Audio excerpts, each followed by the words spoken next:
Nacharam anti drug forum ఆధ్వర్యంలో drugs పై అవగాహన కార్యక్రమం జరిగింది. యువత మాదక ద్రవ్యాల బారిన పడి జీవితాలను నాశనం చేసుకోవద్దనే సంకల్పంతో విద్యార్థులతో కలిసి భారీ ర్యాలీ చేపట్టారు. నాచారంలోని వివిధ పాఠశాలకు చెందిన విద్యార్థులు, హెచ్ఎంటీ నగర్ కాలనీ వాసులు ఈ కార్యక్రమంలో పెద్ద సంఖ్యలో పాల్గొన్నారు. నాచారం చౌరస్తా నుండి హెచ్ఎంటీ నగర్ పార్క్ వరకు భారీ ర్యాలీ నిర్వహించి మాదక ద్రవ్యాలకు వ్యతిరేకంగా నినాదాలు చేస్తూ స్థానికుల్లో చైతన్యం నింపారు. ఈ కార్యక్రమానికి ముఖ్య అతిథిగా Telangana eagle force DSP K Saidulu హాజరయ్యారు. దేశ భవిష్యత్ యువత చేతుల్లో ఉంటుందని, డ్రగ్స్ వంటి వాటి అలవాట్లకు దూరంగా ఉండి ఉన్నత శిఖరాలను అధిరోహించాలని పిలుపునిచ్చారు.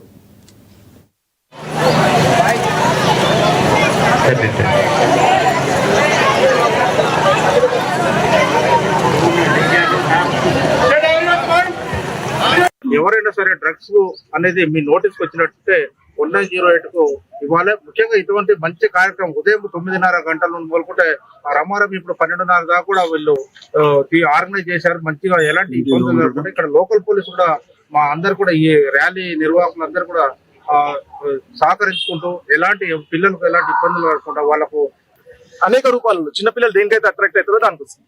సో దీనికి మెయిన్ రీజన్ ఎవరంటే టెర్రరిస్ట్ కంట్రీస్ ఎవరైతే మన ఇండియా డెవలప్మెంట్, మన తెలంగాణ డెవలప్మెంట్ చూసి ఓర్చుకోలేకపోతున్నారో వాళ్ళు ఈ డ్రగ్స్ అన్నది అనేక రూపాలలో అనేక ప్లేసెస్ లో విచ్చలవిడిగా అమ్ముతున్నారు.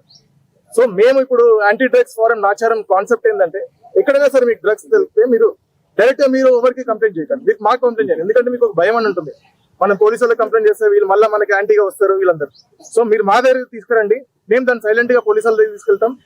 పోలీసు వాళ్ళు చేయాల్సింది వాళ్ళు చేస్తారు. ఇంకోటి ఏంటంటే మీకు దీంట్లో ఇంకొక అవేర్నెస్ ఏంటంటే ఒకవేళ మీ పిల్లలు ఎవరైనా డ్రగ్స్ తీసుకుంటారంటే పేరెంట్స్ టెన్షన్ లో వచ్చేస్తున్నారు, కొందరు సూసైడ్ చేసుకుంటున్నారు, కొన్ని రీజన్స్ ఉన్నాయి. ఎవరైనా సరే డ్రగ్స్ అనేది మీ నోటీస్కి వచ్చినట్టే